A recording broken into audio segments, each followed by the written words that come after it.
काफ़ी देर से जो हमारे बहुत से दोस्त हैं, वो मैसेज किए जा रहे हैं, व्हाट्सएप किए जा रहे हैं कि खलील भाई क्या हुआ है बन्नू में इतने जो है उनकी वीडियोज़ आ रही हैं और ऐसे लग रहा है कि एक पूरी जंग किसी कैफ़ियत है, तो क्या मामला है? तो थोड़ा-सा हमने इसको जाँच-पड़ताल किया है और पहले तो आपको बताते हैं कि हुआ क्या है। आज जो बन्नू के अंदर जो है, जो वहाँ के जो लोग थे, वहाँ पुरअमन तरीके से हज़ारों की तादाद में, अभी पिक्चर भी देख सकते हैं, हज़ारों की तादाद में वो बाहर निकले हैं। और जब वो बाहर निकले हैं, तो उनके ऊपर जो है ना जो नामालूम अफ़राद हैं, खुदा जाने वो कौन है, दहशतगर्द थे या कौन थे, उन्होंने फायरिंग की है। जिसके नतीजे में अभी तक जो इत्तलात बता रही हैं, वो तो 4 का नाम कह रहे हैं। लेकिन जो चल रही हैं, जो फ़ेसबुक पे वो कहते हैं कि कोई 20, कोई 25 इस हिसाब से जो है ना मतलब जो है ना लोग उसमें शहीद हो चुके हैं और क बहुत ज़्यादा ज़ख्मी हो चुके हैं।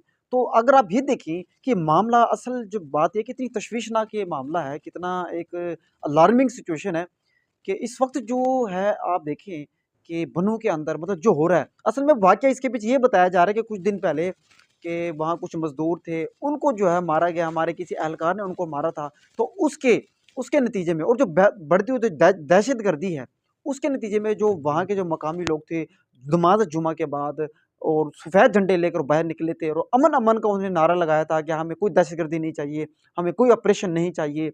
तो फिर कहीं अचानक से जो है ना फिर वो फायरिंग शुरू हो जाती है। बहुत ही अफ़सोसनाक सूरत-ए-हाल है दोस्तों, बहुत ही अफ़सोसनाक सूरत-ए-हाल है। ऐसे लग रहा है कि हमारा मुल्क किसी ध्यान में बैठा रहा है। बस हम क्या कह सकते हैं। अब अगर आप देखें, तो बाकी तो अब अल्लाह ख़ैर करे क्या होता है, क्या नहीं होता। अच्छा याद रहे दोस्तों, जो इल्ज़ाम लगाने वाले हैं, वो ये लगा रहे हैं, वो ये कह रहे हैं कि जो हमारे जो एहलकार हैं, उन्होंने उन पे हमला किया है। जबकि जो है ना मुझे नहीं लगता है कि ऐसा हो सकता है कि हमारी अपनी ही अदारे, हमारे अपने ही फ़ौज आम शहरों पे हमला नहीं कर सकती है। मुझे लग रहा है कि ये कहीं न कहीं साज़िश है। कोई दरमियान में कोई ना इस साज़िश से फ़ायदा उठा रहा है। वो एक अलग चीज़ है कि हम जो है ना जो अमेरिका की जंग में, दहशतगर्दी की जंग में घुस जाते हैं, वहाँ हमारा फ़ॉल्ट है। लेकिन इस सूरत-ए-हाल में अगर पुरअमन एहतजाज हो रहा है और कोई सीधी स्ट्रेट फायरिंग कर रहा है, तो ऐसे लग रहा है कि ये कोई साज़िशी अनासिर है।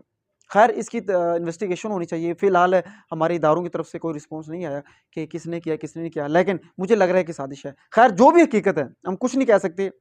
वहाँ के लोगों को ज़्यादा बेहतर है, जिन लोगों ने देखा उनको ज़्यादा बेहतर है। हम तो सिर्फ़ एक गुमान कर सकते हैं और कोशिश करते हैं कि हमारा अच्छा गुमान हो। बहरहाल मैं एक बात ये कहूँगा जब से ये जो हुकूमत आई है ना फ़ॉर्म 47 वाली तब से बल्कि इम्पोर्टेड हुकूमत जब से आई है, तब से दहशतगर्दी हमारी बढ़ गई है। तो ये असल चीज़ ये है कि ये अब मालूम करना पड़ेगा कि दहशतगर्दी क्यों बढ़ रही है। जब वो वहाँ के लोग कह रहे हैं, अब एक बंदा भी नहीं कह रहा है कि ऑपरेशन होना चाहिए। एक बंदा भी वहाँ के मकामी नहीं कह रहे, लाखों करोड़ों लोग जिन कह रहे हैं कि ऑपरेशन नहीं होना चाहिए, लेकिन फिर हम ऑपरेशन कर रहे हैं। पता नहीं दहशतगर्दी कैसी एकदम बढ़ गई है। सोचिए अगर इसके ऊपर अगर हमने काबू पा लिया मेरे ख़्याल में जो पाकिस्तान के अंदर जब तक पॉलिटिकल स्टेबिलिटी नहीं आती, ये मामला इस तरह बिगाड़ते रहेंगे। जब तक आईन व कानून की जो है ना अमलदारी नहीं होगी, ये मामला इसी तरह रहेगा।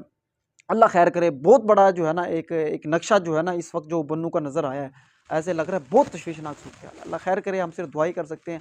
बाकी आप दोस्तों की इसके ऊपर क्या राय है कमेंट सेक्शन में ज़रूर बताइएगा।